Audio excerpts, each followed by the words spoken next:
खुशहाल हुआ है अपना किसान, पंजाब किसान। पंजाब सरकार किसानों की बेहतरी के लिए प्रतिबद्ध है। खाद, बीज और बिजली की आपूर्ति से लेकर फसलों का उचित मूल्य सुनिश्चित करने तक हर जरूरी कदम उठाए जा रहे हैं ताकि किसानों को अधिक लाभ मिले। दोस्तों, मिडिल ईस्ट में हालात तेजी से बदल रहे हैं। सऊदी के बयान के बाद यमन के हूती लीडर का ऐलान, हम तैयार हैं।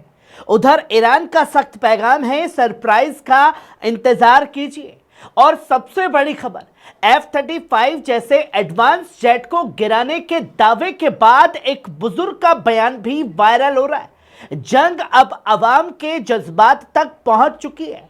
दोस्तों, ये सिर्फ एक खबरें नहीं है, बल्कि एक बड़े टकराव के साफ इशारे हैं।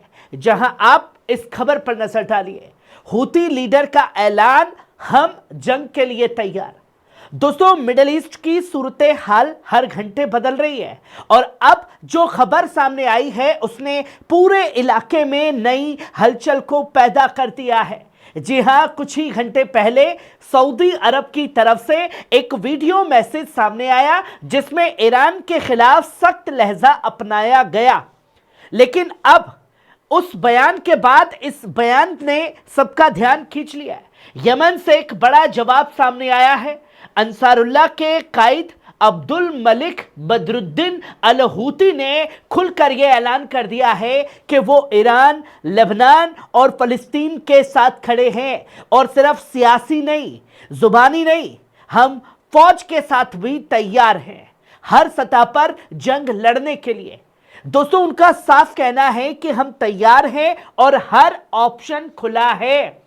दोस्तों, यह बयान ऐसे वक्त पर आया है जब पहले से ही मिडिल ईस्ट में तनाव अपने चरम पर है। एक तरफ सऊदी का सख्त रुख है, दूसरी तरफ ईरान की जवाबी रणनीति है और अब यमन के हूती भी खुलकर सामने आते नजर आ रहे हैं।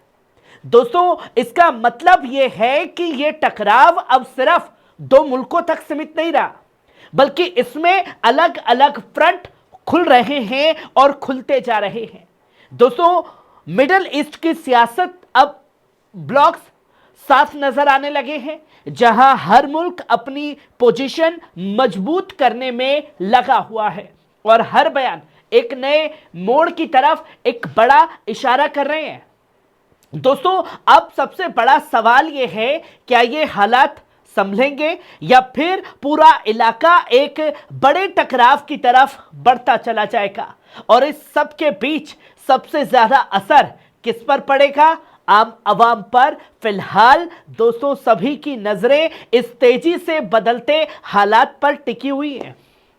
सऊदी की धमकी देखी, ईरान की तैयारी देखी, यमन की हूतियों की तैयारी, अब ईरान की चेतावनी, जो वीडियो मैसेज करके धमकी दे रहे हैं।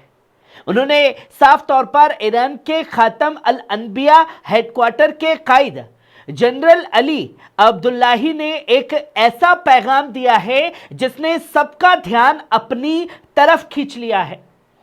दोस्तों, उनका कहना है कि ईरान के पास ऐसे सरप्राइज हमले हैं जो अमेरिका के राष्ट्रपति ट्रंप और इजराइल के लिए तैयार किए गए हैं। उन्होंने साफ अल्फाज में कहा, इंतजार कीजिए। दोस्तों, ये सिर्फ एक हवाबाजी वाले बयान नहीं है, बल्कि एक इशारा है कि ईरान अपनी अगली चाल को लेकर पूरी तरह तैयार है। अब दोस्तों, कुछ लोग ये कह रहे हैं कि भैया, जो ईरान के हमले हैं हम उसे सच नहीं मानते, आप जो बोल रहे हो वो झूठ बोल रहे हो। भैया, आपने और आपकी जैसी सोच रखने वाले डोनाल्ड ट्रंप, यानी कि इजराइल को तो आप लोग फादरलैंड मानते हो, और फादरलैंड के जो दादा लैंड है वो भी यही सोचते थे जो आपकी सोच है कि कुछ नहीं होगा। पर आज जंग का 20वां दिन है और 20वें दिन भी ईरान डटा हुआ है। जहां सबसे ज्यादा गुरूर था अपने फाइटर जेट पर, अपनी ताकत पर, कि 2 दिन में ईरान जो है घुटने पर आ जाएगा। सुप्रीम लीडर की शहादत के बाद, अली लारिजानी की शहादत के बाद वो तलवे चाटेंगे और हम जो कहेंगे वो मानेंगे। पर यहां सबसे महंगी जंग पड़ गई है। आपके मानने या मानने से कुछ नहीं होगा, जिन पर असर पड़ रहा है वो बखूबी जानते हैं। वहीं आप ये तीसरी खबर देखिए, F-35 गिरने के बाद दुनिया भर का नजरें जो हैं वो इसकी ओर टिक चुकी हैं। दोस्तों, ईरान की तरफ से एक दावा किया गया है कि उसकी फौज ने दुनिया के सबसे फाइटर जेट F-35 को इंटरसेप्ट कर लिया है। दोस्तों, F-35 को दुनिया का सबसे मॉडर्न और स्टेल्थ जेट माना जाता है। जब कुछ देर पहले आप लोगों के सामने यह खबर लिखी जिसकी कीमत बताई जाती है $120 मिलियन, जब कुछ देर पहले आप लोगों के सामने यह खबर रखी तो कुछ कमेंट्स पर नजर पड़ी। उस कमेंट में एक बात था कि आप झूठ बोल रहे हो, ईरान का दावा गलत है, ईरान ने यह नहीं किया है और सिर्फ हवाबाजी कर रहा है ईरान, और करने वाले कोई और नहीं बल्कि मुस्लिम नाम से ये तमाम मैसेज आ रहे हैं।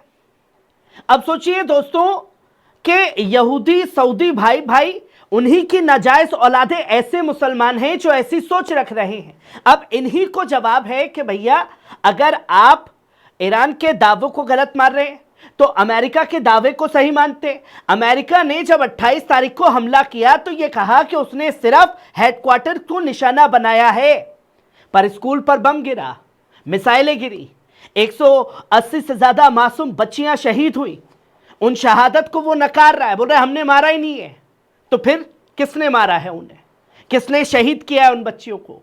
दावा आपको सोचना है कि आप किसके बयान को सही मानते हैं, किसको गलत। पर जो जिसे मानना है वो माने। पर यह अब चौथी तस्वीर पर नजर डालिए, एक ऐसा बयान जो सोशल मीडिया पर तेजी से वायरल हो रहा है। ईरान के एक बुजुर्ग शख्स का वीडियो सामने आया है जिसमें वो ये कहते हुए नजर आ रहे हैं कि हम F-35 के मलबे के टुकड़े को भी खरीदने को तैयार हैं। दोस्तों, ये सिर्फ एक जुमला नहीं है बल्कि एक सोच और जज्बे का इजहार माना जा रहा है। दोस्तों, F-35 दुनिया का सबसे एडवांस फाइटर जेट है और उसका जिक्र इस तरह करना एक तरफ से ताकत को चुनौती देने जैसा है।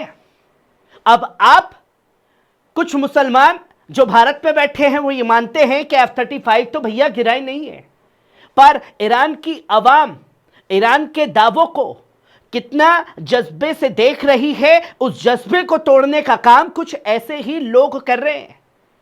यह बयान हमें यह दिखाता है कि जंग सिर्फ मैदान में नहीं लड़ी जाती बल्कि अवाम के जज्बात और सोच में भी उसकी झलक नजर आती है। दोस्तों, ऐसे वक्त में जब बड़े बड़े मुल्क आमने सामने हैं, वहीं आम लोग भी अपनी राय को जज्बात खोलकर जाहिर कर रहे हैं। अब सवाल यह है, क्या यह सिर्फ एक बयान है या फिर यह उस बड़े माहौल का हिस्सा है जो इस वक्त पूरे इलाके में बन चुका है? अगर इनके ऊपर बम गिर रहे हैं, मिसाइलें गिर रही हैं, इन्हें दहशत में होना चाहिए, बंकरों में भागना चाहिए, पर खुले आसमान के नीचे चुनौती दे रहे हैं और कह रहे हैं कि साहब जो आपका फाइटर जेट था ना उसे गिरा दिया है और अब कबाड़े के दाम में हम उसे खरीदने के लिए तैयार हैं, बस ये हमें दे दिया जाए। ये जज्बा और जुनून को अमेरिका इजराइल कभी हरा नहीं पाएगा, चाहे आप कितना भी ईरान के दावे को सच माने या ना माने। खबर कैसी लगी कमेंट बॉक्स में आकर के अपनी राय जरूर दीजिएगा। शुक्रिया।